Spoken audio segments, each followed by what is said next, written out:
ओम शांति। यूं तो किसी भी कार्य को सफल बनाने के लिए हम उसकी रूपरेखा तैयार करते हैं ताकि हमारी सफलता में कोई कमी न रहे।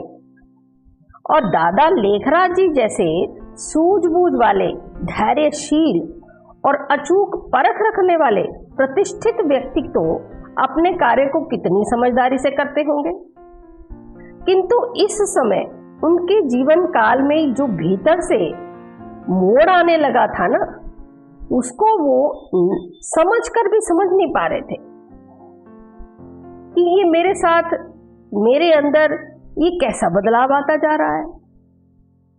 उन दिनों दादा के घर में उनके गुरु भी आए हुए थे सत्संग करने के लिए। हालांकि दादा ने अपने गुरु के लिए 25,000 रुपए खर्च कर एक बहुत बड़ी सभा का आयोजन भी किया था, लेकिन इन सभी कार्यों के बीच में दादा की आंतरिक स्थिति कुछ निराली सी अनुभव हो रही थी। उन्हें अब ना तो सत्संग भास रहा था और ना ही किसी के साथ बात करना अच्छा लग रहा था। बस एकांत ही अच्छा लग रहा था। उन्हें खुद भी नहीं पता लग रहा था कि ये मेरे साथ क्या हो रहा है। यानी दादा साकार में, मानव शरीर में तो थे, परंतु उन्हें स्वयं के शरीर का जैसे कोई भान ही नहीं था। कुछ समय पश्चात गुरु जी का सत्संग शुरू होने लगा और सभी सत्संग बड़े प्यार से सुनने लगे। लेकिन सत्संग के बीच में ही दादा उठकर अपने कमरे में चले गए। अब ऐसा ये पहली बार हुआ था कि जो दादा अपने गुरु के सत्संग को छोड़कर कहीं और चले जाएं। इस तरह ये देखकर उनकी पत्नी और बहू वो भी आश्चर्य में पड़ गईं। बल्कि उनकी बहू तो दादा के पीछे ही कमरे में चली गईं कि पूछो तो सही, दादा से पूछूं तो सही कि दादा की तबीयत तो ठीक है। लेकिन कमरे के दरवाजे से ही दादा की बहू ने एक अलौकिक दृश्य देखा कि दादा एक अलौकिक स्थिति में बड़े ही मगन अवस्था में बैठे हैं, बहुत ही शांत चित्त, चेहरे पे बहुत ही नूर समाया हुआ एक मगन अवस्था में लीन बैठे हुए हैं। उनकी आंखें ऐसी लाल थी जैसे आंखों में कोई लाल बत्ती जग रही हो। उनका चेहरा भी एकदम लाल था और कमरे में भी चारों तरफ प्रकाश ही प्रकाश था। दादा की बहू भी इस दृश्य को देखते देखते अशरीरीपन का महसूस करने लगी थी। वो भी अपने शरीर के भान से बिल्कुल ही न्यारी होने लगी थी। दादा की बहू दादा के सामने जाकर बैठ गई। इतने में एक आवाज ऊपर से आती हुई मालूम हुई। ऐसा लग रहा था कि दादा के मुख से कोई दूसरा बोल रहा हो। भला किसी को क्या पता था कि वो आवाज कैसी है, किसकी है। अब वो आवाज पहले तो धीमी थी, फिर धीरे धीरे ज्यादा हो गई। किसी को क्या पता था कि वो आवाज तो उस निराकार ज्योति बिंदु शिव पिता की थी, जिनका अवतरण एक साधारण बूढ़े तन में हो गया था। अब उस आवाज के महावाक्य थे, निजानंद स्वरूपम शिवोहम शिवोहम, ज्ञान स्वरूपम शिवोहम शिवोहम, प्रकाश स्वरूपम शिवोहम शिवोहम। इस प्रकार के 3 महावाक्य उस आवाज ने उच्चारण किए। आपको इन तीनों महावाक्यों का अर्थ स्पष्ट कर देते हैं। ये भगवान के महावाक्यों में भगवान ने अपना परिचय दिया था। निजानंद स्वरूपम, मैं स्वयं में आनंद, सतचित आनंद स्वरूप शिव हूँ। मैं ज्ञान का सागर, ज्ञान स्वरूप शिव सागर हूँ, शिव हूँ। मैं प्रकाश स्वरूप शिव हूँ। इस तरह से परमात्मा पिता ने अपना परिचय दिया था। फिर एकदम दादा की आंखें बंद हो गई। अब ये दृश्य इतिहास का सबसे महत्वपूर्ण दृश्य था और ना भूलने वाला दृश्य था, जिसे केवल दादा की बहू ने अपनी आंखों से देखा भी और महसूस भी किया था। और दादा ने तो उस अलौकिक अनुभव को महसूस ही किया था। इस दृश्य को देखकर ना तो उनकी बहू खुद कुछ समझ पा रही थी और ना ही दादा से कुछ पूछ पा रही थी। जैसे ही दादा की आंखें खुली, दादा कमरे में चारों तरफ ऊपर नीचे आश्चर्य से देखने लगे, किंतु दिखाई तो कुछ भी दिया नहीं। किंतु भीतर से उन्होंने जो कुछ देखा था उसकी स्मृति में वे लवलीन थे। दादा की बहू ने धीमे से स्वर में पूछा, आप क्या देख रहे हैं? दादा बोले, वो कौन था?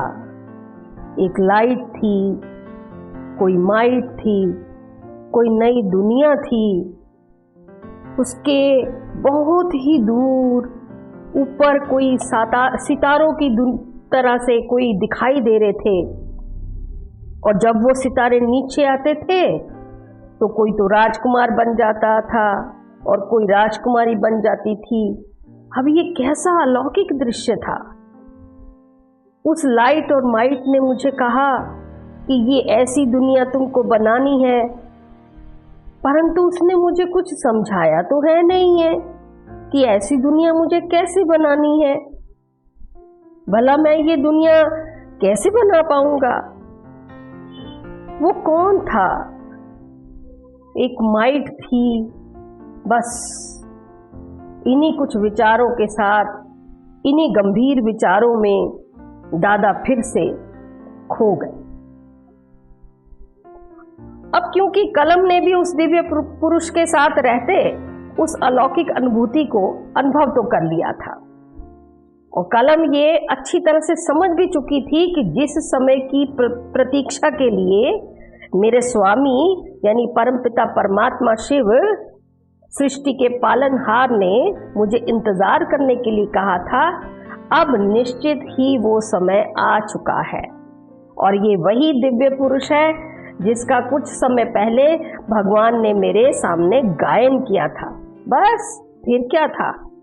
कलम ने उस दिव्य पुरुष यानी लेखराज दादा को सहयोग देते हुए उनकी स्वच्छ बुद्धि की स्मृतियों को भीतर से जगाना शुरू कर दिया, जिस कारण दादा बहुत ही गंभीर अवस्था में रहने लगे थे।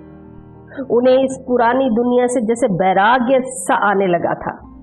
कौन जानता था कि दादा लेखराज जी जैसे ऐसे दिव्य पुरुष हैं जिनको भगवान ने अपना दिव्य कार्य संपूर्ण करने के लिए चुना है, माध्यम बनाया है, अपना रथ बनाया है। स्वयं लेखराज दादा भी इन सभी बातों को अपने से स्पष्ट ही नहीं कर पा रहे थे, अपने आप को भी नहीं समझा पा रहे थे। अगर वो कुछ किसी दूसरे को बोलते तो जो बोलना चाहते थे वो तो बोल ही नहीं पाते थे, परंतु परमात्मा पिता उनके मुख द्वारा कुछ और ही बोल रहे थे। लिखना चाहते तो भी वो कुछ लिख नहीं पा रहे थे, बल्कि परमात्मा उनके हस्तों से सत्य ज्ञान की बातें लिखते थे। उस समय की लेखराज दादा की अवस्था ना तो लेखराज दादा स्वयं समझ पा रहे थे और ना ही वो किसी को समझा पा रहे थे, और ना ही कोई उनकी अवस्था को समझ पा रहा था। वो तो जैसे एक अनुभूति के रंग में रंगते ही जा रहे थे और परमात्मा के इस दिव्य अवतरण को समझने की कोशिश भी कर रहे थे कि आखिर ये मेरे ऊपर ये कौन आ गया है, मुझे समझ में क्यों नहीं आ रहा, मुझे कुछ पता क्यों नहीं चल रहा। कुछ समय पश्चात कुछ और ही दिव्य घटनाओं का आरंभ होने लगा। जैसे उनको कोई भी देखता था ना तो किसी को तो श्री कृष्ण का, किसी को श्री नारायण का और किसी को श्री विष्णु जी का साक्षात्कार होने लगा। भक्त आत्माएं उन्हें देख मुग्ध होने लगी, क्योंकि उन भक्त आत्माओं को तो अपने इष्ट दिखाई देने लगे थे ना, उनके दादा के स्वरूप में। लेकिन दादा इन सभी बातों से अनजान थे कि मुझे देखते ही लोग कहाँ खो जाते हैं। वो इन सब बातों से अनजान थे, वो समझ ही नहीं पा रहे थे। वो ये तो समझ पा रहे थे कि ये सब कुछ उस दिव्य लाइट और माइट के कारण हो रहा है, परंतु भक्तों को ऐसा क्या अनुभव हो रहा है, ये वे यथार्थ रीति से समझ नहीं पा रहे थे। फिर एक दिन तो अजीब ही हुआ। एक दिन उनकी पत्नी को भी नन्हे बाल गोपाल श्री कृष्ण जी का दिव्य साक्षात्कार हुआ। दादा के दिव्य रूप में दिखाई देने लगे नन्हे बाल गोपाल श्री कृष्ण। सभी डाइनिंग टेबल पर खाना खा रहे थे।